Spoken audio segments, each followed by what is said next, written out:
5 seconds. The 6-lane corridor project has attracted a lot of comment and some cynicism. Some have called it a dream, adding that dreams are not supposed to materialize into reality. I beg to differ. And yes, it is a dream, a 7,000 kilometer 6-lane corridor linking Silchar in the northeast to Saurashtra in the west and Kashmir to Kanyakumari is a magnificent dream. A dream for India. If you don't dream, how will your dreams come true? Questions have been raised about the financing involving 28,000 crore of rupees for a nation that saves more than 300,000 crore rupees per year.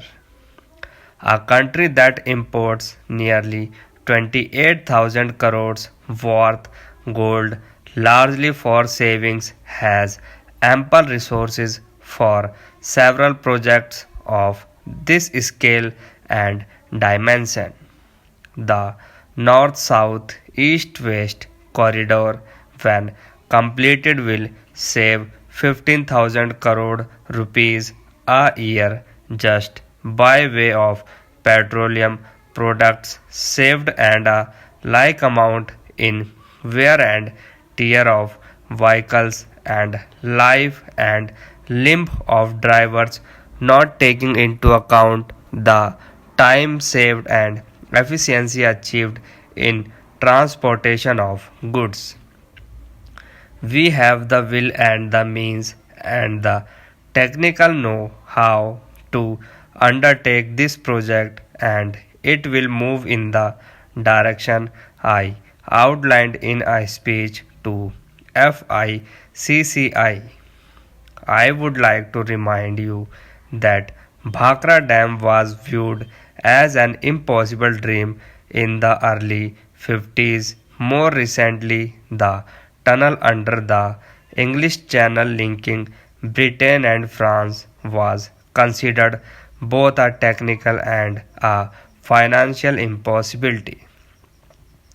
We will in the near future create financial instruments to channelize your savings and investments in this grand development project.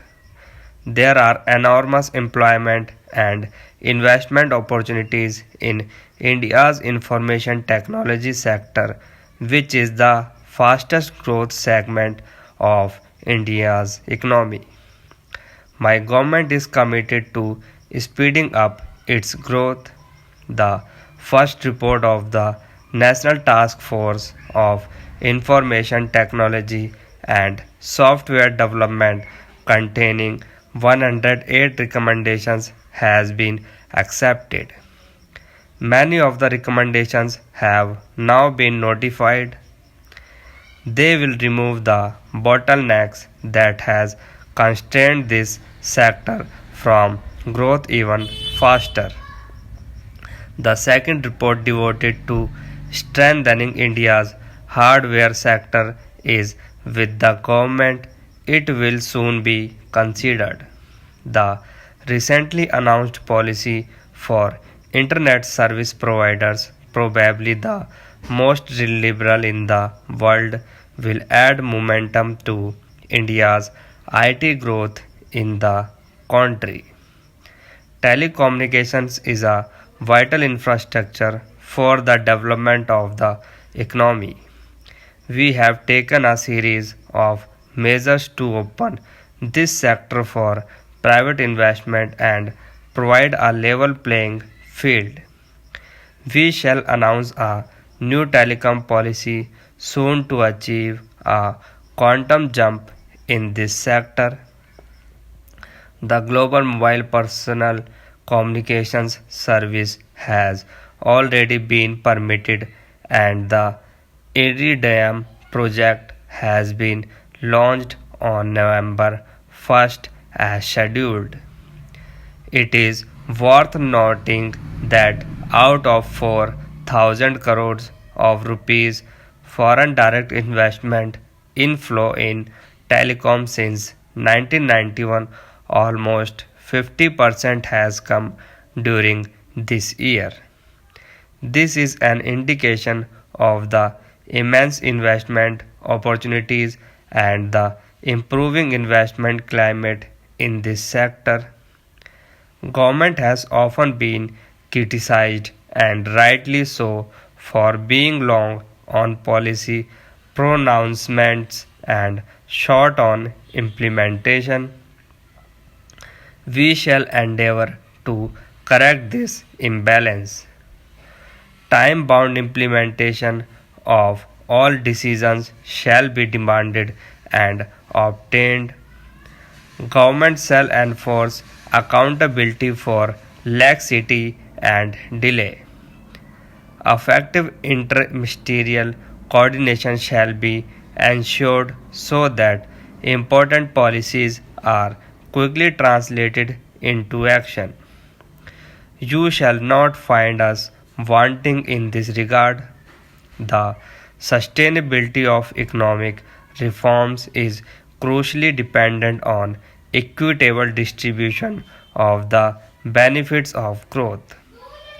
We have no doubt that we have to cut through the volumes of complex regulations which we have accumulated over the last 50 years, reduce political and administrative interference, and allow the innate entrepreneurial ability of the Indian people to flower.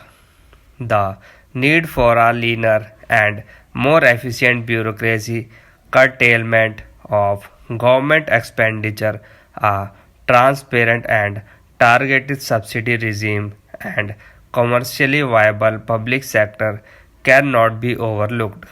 We recognize that increased competition brings in greater efficiency, lowers cost of production, and provides more and better goods and services to consumers. However, the government also appreciates that a more market oriented and less regulated regime does not imply an abdication by the state of its responsibility towards the poor, and the disadvantaged. Our policies and programs will adequately reflect both these crucial concerns. Substantiability of reforms in any country is also critically linked to the popular support base of such reforms. The support base would be fast eroded if reforms fail to deliver broad based employment generating growth and make a perceptible dent on poverty. In this context, I am happy to say that reforms in India have indeed been successful not only in preserving this popular support base but in strengthening it further. In the largest democracy in the world, reforms have not only stayed on course but also actually accelerated even with changes in popularly elected governments. This is only an adequate testimony to the popular base of reforms.